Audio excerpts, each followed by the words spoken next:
line to comment on the issues. NUDO's President Muinjangue. Very good evening to you, Dr. Muinjangue, and thank you so much for joining us. Good evening, and thank you for having me, sir. Dr. Muinjangue, these are very serious allegations that have been leveled against you. What do you make of these protesters who have closed the party's headquarters? Yes, thank you very much. As a chief directing officer of the NUDO party, I was dismayed by the act of those specific individuals who took such an undesirable decision, not only to tarnish the image of the party, but in the process also tarnishing their own image. It's unfortunate that while I am practicing an open door policy, some individuals prefer to ignore and take the law into their hands. So that is unfortunate. Have you received the petition? And if so, what do you have to say about claims leveled against you and the top 9?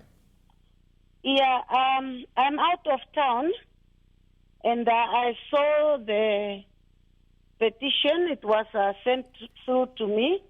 I scanned through it, and of course, the alleged assertions are unfounded, and therefore they are in contrast of any reality. For example, the allegation that we are failing to call the National Council.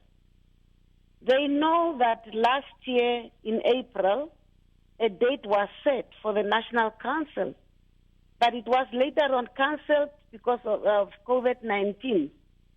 At the beginning of this year, letters were sent out to those who are eligible to attend the National Council that tentatively, depending on the COVID-19 situation, the National Council will take place on the 23rd of April this year. So there is no truth in it that we are not willing to call the National Council. Now, currently you are the party's president, but at the same time also serving government as a Deputy Minister of Health. How do you navigate these two very big responsibilities without compromising one or the other? Because this is one of the concerns that the protesters have raised. Yes, thank you very much for that question. It's a very important one. These binary responsibilities do not affect my responsibility at all as a party president. I can assert that last year we have been traveling the regions of this country, campaigning for the regional and local elections. There was no single meeting that I did not attend, that I did not address. So it's not true.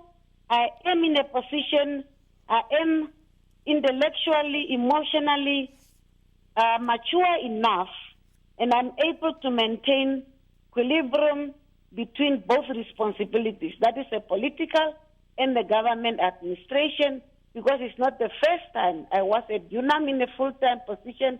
I have been running the genocide issue equally, but I could draw the lines. Lastly, how is the leadership planning to resolve this matter? It is very simple. As earlier mentioned, we are practicing an open door policy. The top 9, which is now called the so-called top 9, it's not the so-called, this is the leadership of the party. We have received it, we will come together, and we will respond accordingly. Right, Doctor, thank you so much for your time.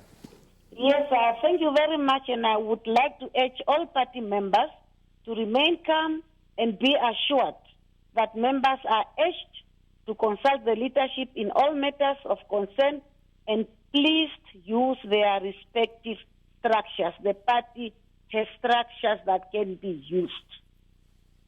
Thank you very much. Thank you so much. That was an unfazed President of NUDO, Dr. Muinjangue, giving us a comment on some party members of NUDO that decided to close the party's headquarters down in Windhoek.